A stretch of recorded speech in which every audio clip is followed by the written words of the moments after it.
Hello दोस्तों, स्वागत है एक और नई वीडियो में। जैसे कि यहाँ पर लिखा है, निम्नलिखित बहुपद का वियोजनी मान रूप हमें ज्ञात करना है। ये यूनिट 2 से है, किससे है? बीएससी थर्ड ईयर में आकर आप लोग हैं, बीएससी थर्ड ईयर का है ये भाई, ठीक है। Third year BSc third year का आपका मैथ का है, बीएससी थर्ड ईयर में यूनिट 2। और ये यूनिट 2 में इंपॉर्टेंट क्वेश्चन है भाई, पेपर सेकेंड का है। ये किसका है? पेपर सेकेंड जो मैथ का है बीएससी थर्ड ईयर में, उसका ये क्वेश्चन ही यूनिट 2 का आईएमपी क्वेश्चन है, पेपर में पूछा गया है कई बार। इसको हम लोग पूरा विस्तृत जानेंगे कि किस तरह से इसे सॉल्व करना है। तो ये सबसे पहले दिया है, जिसको दिया है हम वही लिख लेने हैं। यहाँ पर क्या दिया है? एफ बराबर एक्स वाई जेड बराबर X plus X dash plus Y dash का पूरे का dash into X plus Y dash into Z dash पूरे का डैश, ठीक है। इन दोनों को हमें गुणा करना है, मल्टीप्लाई करना है। तो किस तरह करेंगे? यहाँ पे देखिए, इसको हम लोग क्या करेंगे, एक्स सेम रहेगा, इन दोनों को हम लोग अलग, एक्स डैश और वाई डैश को अलग अलग करेंगे। देखिए प्लस और इंटू, भाई इनके कुछ जो नियम होते हैं कि हम लोग प्लस को इंटू में लिख सकते हैं, वो सारे नियम आपको पढ़ने होंगे, वो भी हम आगे आपको बता देंगे, ठीक है। तो यहाँ पर हम लोग क्या लेंगे, एक्स डैश का डैश इंटू वाई डैश का डैश, जो प्लस है वो इंटू में होगा जब उसका डैश अलग अलग होगा, दोनों का डैश अलग हो गया तो यहाँ पर ये इंटू में आ गया। इसी तरह यहाँ पर डैश में है, ठीक है, मतलब कि यहाँ पर क्या है भाई, इंटू में, मान के चलिए यहाँ पर इंटू में है, ठीक है, यहाँ पर सॉरी इंटू में है, ये इंटू में है तो ये प्लस हो जाएगा, तो Y dash plus Z dash, ठीक है, दोनों समझ में आ गया। अगर इंटू में होगा तो क्या हो जाएगा भाई, प्लस, और प्लस में होता तो क्या हो जाएगा आपका, इंटू हो जाएगा। ये आपको बस समझ में आएगी।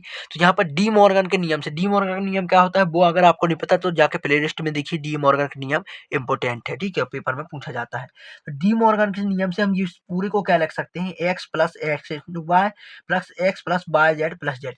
इसको क्या लिख सकते हैं, एक्स, और इस पूरे को क्या लिख सकते हैं, एक्स इंटू वाई, क्योंकि डैश से डैश ये कैंसिल हो जाता है, कैंसिलिंग पर डी मॉर्गन के नियम से ये अलग हो जाता है। यहाँ क्या आ गया, एक्स वाई, उसी तरह यहाँ वाई प्लस जेड प्लस में आ गए, ठीक है। यहाँ पर लिखा है भाई, चूंकि एक्स डैश का डैश बराबर एक्स होता है। अब यहाँ पर देखिए, एक्स का हम लोग पूरे मल्टीप्लाई करेंगे तो X into X plus Y into Z, ठीक है। इसका हमने क्या किया, इस पूरे में मल्टीप्लाई कर दिया तो ए प्लस ए इंटू ए बराबर ए होता है। तो यहाँ पर क्या हो गया, एक्स इंटू एक्स वाई, ठीक, यहाँ पर देखिएगा, और इंटू एक्स जेड।